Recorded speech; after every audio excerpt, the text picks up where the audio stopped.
And if you've been to the doctor this year, it could save you a ton of money on your taxes. What exactly you can claim and how much cash you could end up getting back.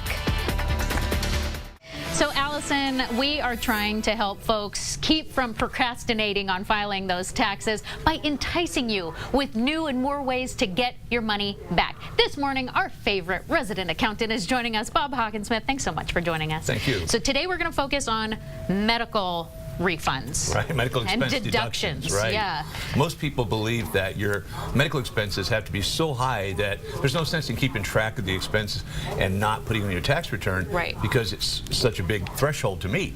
But most people don't remember that the state of Arizona allows all medical expenses, no matter how small, as a deduction on your itemized deduction list. And there's some pretty interesting things on the list, because we're not just talking about like a visit to your doctor's office, right, but specialists also, your psychiatrist, your psychologist, your dentist, your optician.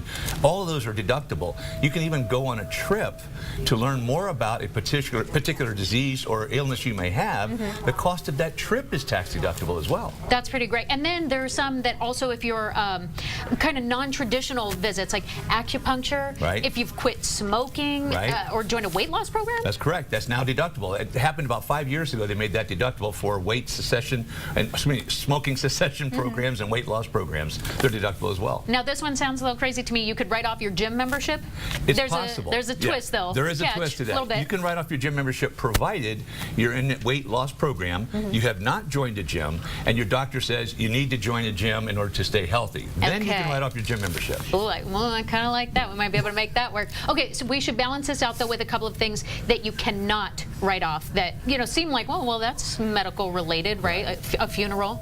Funeral cannot be deducted unless you're doing a state tax return. So usually burial expenses, funeral expenses are not tax deductible. And we talked about the smoking cessation program, but getting the patch, that's right, not, you can't write that off. Right. You have to have a prescription in order to be able to write off the expense. So if there is a medical professional who can write a prescription, mm-hmm, that prescription can be a deduction, but over-the-counter things are not deductible. Right, even though some of us have like a health savings account that you can spend for those over-the-counter medications, but not a write-off. Not a write-off. So we got to balance and be clear. Anything else that people should know that they may not have known about in this category? Your trips to the doctor, your trips to the dentist, your trips to the pharmacy, those round trips are tax deductible. The mileage that you drive is tax deductible. Wow. I feel like you should be keeping a log in your car at all times, really, for every trip, and saying where you went and write down all the mileage. Or nowadays you can have a phone app that keeps track of it for you too. That's true. That's true. All right. We always love it, trying to save you money on your taxes. Bob, thanks so much for being with us this morning.